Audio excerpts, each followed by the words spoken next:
के दे दे हनी ई करे जा काढ़ी के तब ना जनलू कुछ हल चल के सारी के तब ना जनलू कुछ हल चल।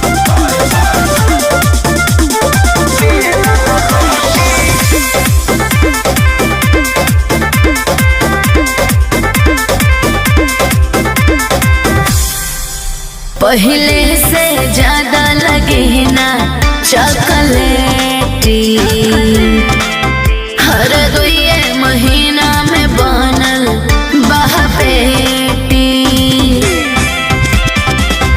नैहरा में रहलू टूटी टिहरी ससुरवा में गोटैलू हे जा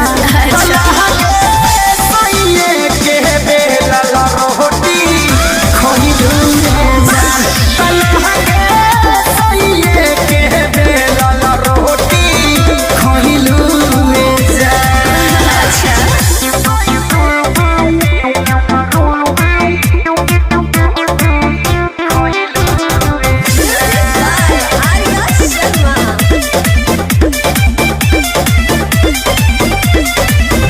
कहवन विटामिन तोहार पियौनु हो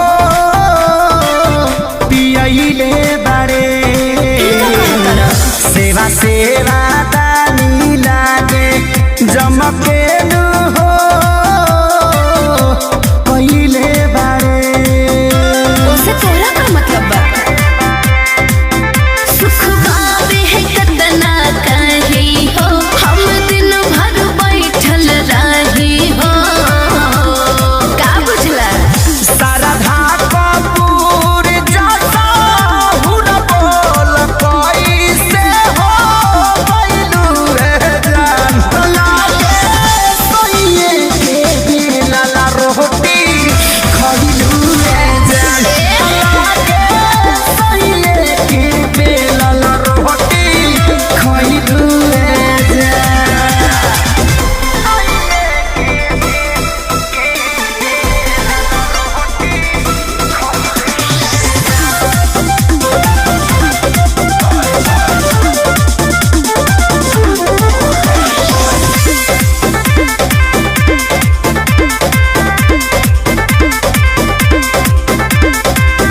गुलु गुलु गाल दुनु भइल बा हो